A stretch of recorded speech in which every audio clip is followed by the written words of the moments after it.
بسم اللہ الرحمن الرحیم۔ 8ویں جماعت کے پیارے ساتھیوں، السلام علیکم۔ جی ساتھیوں، آج آپ کیسے ہیں؟ امید ہے آپ کی صحت اچھی ہوگی۔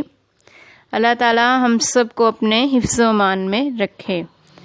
آج کے لیکچر کا آغاز کرنے سے پہلے ہم تھوڑا سا پچھلے لیکچر کی دہرائی کرتے چلیں۔ پچھلے لیکچر میں ہم نے اسلامی اقدار کے بارے میں جانا، جو نظریہ پاکستان کی اساس ہیں، یعنی ان اقدار میں عقائد و عبادات سب سے پہلے ہیں، اور ان عبادات میں ہم نے دیکھا کہ اسلام کے 5 ارکان توحید و رسالت، نماز، روزہ، زکوٰۃ اور حج ہیں، جن کے بغیر دین مکمل نہیں ہو سکتا۔ اب نمبر 2 پر عدل و انصاف اور مساوات یعنی جسٹس اینڈ ایکوالٹی پر بحث کی جائے گی۔ عدل سے مراد برابری یا یکساں، مساوات یعنی باہم برابر ہونا، یعنی ایک ایسا معاشرہ قائم کرنا جس میں عدل و انصاف اور مساوات کو نہایت اہمیت دی جائے۔ ایک منصفانہ معاشرے کا قیام عمل میں لاتے ہوئے مسلمانان برصغیر یعنی برصغیر میں رہنے والے مسلمانوں نے ایک ایسا معاشرہ تشکیل دینے پر زور دیا جس میں تمام لوگوں کے ساتھ انصاف سے پیش آیا جائے۔ معاشرے میں رہنے والے کسی بھی فرد کو اس کی ذات، رنگ، نسل یا زبان کی بنیاد پر ترجیح نہ دی جائے، بلکہ سب لوگوں کو برابر حقوق دیے جائیں، برابر سمجھا جائے، اور قانون کی نظر میں بھی سب لوگ برابر ہوں۔ عدالتوں میں جو فیصلے لیے جائیں وہ سب کے لیے یکساں ہوں، عدلیہ اپنے فیصلوں میں بالکل آزاد ہو۔ اللہ تعالیٰ نے تمام انسانوں کو آزاد پیدا کیا ہے اور سب انسان برابر ہیں۔ اس بات کی تصدیق کرتے ہوئے حضرت محمد صلی اللہ علیہ وآلہ وسلم نے اس حقیقت کو خطبہ حجۃ الوداع میں یوں بیان فرمایا: اے لوگو، تم سب کا پروردگار ایک ہے اور تم سب آدم علیہ السلام کی اولاد ہو۔ پس کسی عربی کو اجمی پر، اجمی کو عربی پر، کسی گورے کو کالے پر اور کسی کالے کو گورے پر فوقیت حاصل نہیں۔ جی ساتھیوں، اب آگے چلتے ہیں۔ اسلامی اقدار میں نمبر 3 پر جمہوریت کا فروغ یعنی پروموشن آف ڈیموکریسی۔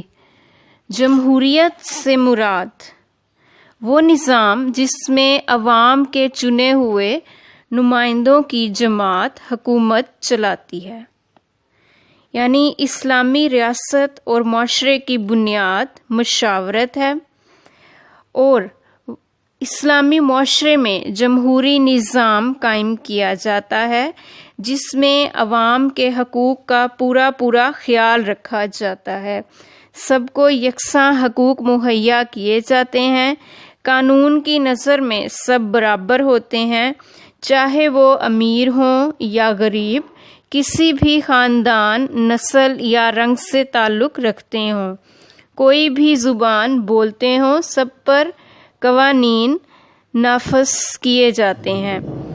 ایسے نظام کو جمہوری نظام کہتے ہیں، اور اس میں عوام کی بھلائی اور ان کے حقوق کا خیال رکھا جاتا ہے۔ قائد اعظم محمد علی جناح رحمۃ اللہ علیہ نے 14 فروری 1948 کو سبی کے مقام پر تقریر کرتے ہوئے قیام پاکستان کی غرض و غایت یوں بیان کی: آؤ ہم اپنے جمہوری نظام کو اسلامی اصولوں کے مطابق بنیاد فراہم کریں۔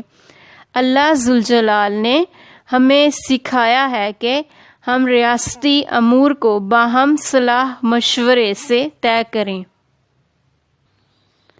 جی پیارے ساتھیوں، عدل و انصاف اور مساوات اور جمہوریت کا فروغ، آج ہم نے اس کے بارے میں جانا اور ان سے یہ بات سمجھ میں آتی ہے کہ ہندوستان میں رہنے والے لوگوں نے ذات پات کے نظام کو ترجیح دے رکھی تھی۔ ہندو چونکہ ذاتی نظام پر بہت یقین رکھتے تھے اور وہ یہ چاہتے تھے کہ مسلمان بھی اپنی اقدار اور روایات کو چھوڑ کر ان کے رنگ میں رنگ جائیں، لیکن مسلمان اپنی روایات، اقدار اور نظریات کو تا قیامت زندہ رکھنے کے لیے الگ سرزمین یا الگ ریاست کا حصول چاہتے تھے، اور انہوں نے پاکستان کے حصول کو اپنی زندگی کا مقصد بنا لیا، اور اس طرح بہت سی قربانیاں دینے کے بعد پاکستان مرز وجود میں آیا، اور آج ہم اپنے بزرگوں کی محنت اور قربانیوں کی وجہ سے اپنے آزاد ملک پاکستان میں اسلامی قوانین کے مطابق زندگی گزار رہے ہیں۔ جی ساتھیو، آج کے اس لیکچر میں ہم نے یہ جانا کہ پاکستان بننے کے بعد کس قسم کا معاشرہ یہاں کے مسلمان قائم کرنا چاہتے تھے، جس میں تمام لوگوں کے ساتھ عدل و انصاف کے ساتھ پیش آیا جاتا، ان کے تمام حقوق برابر ہوتے اور تمام لوگوں کے ساتھ مل کر مشورے کی بنیاد پر قوانین پر عمل ہوتا، قانون کے دائرے میں رہ کر سب لوگ زندگی گزارتے، اور ایک جمہوری نظام ہوتا جس میں حکومتی نظام کی تمام ذمہ داریاں عوام کے مشورے کے ساتھ طے کی جاتی۔ اور آج کے لیکچر کا اختتام اس بات پر کیے دیتے ہیں، نماز دین کا ستون ہے، نماز مومن کی معراج ہے، نماز جنت کی کنجی ہے۔ قیامت والے دن سب سے پہلے نماز کے بارے میں سوال پوچھا جائے گا، اور جس مسلمان نے یہ پہلا سوال حل کر لیا اس کے باقی سوالات بھی حل ہوتے چلے جائیں گے۔ نماز کی پابندی کیجیے، اپنا بہت خیال رکھیے، شکریہ، اللہ حافظ۔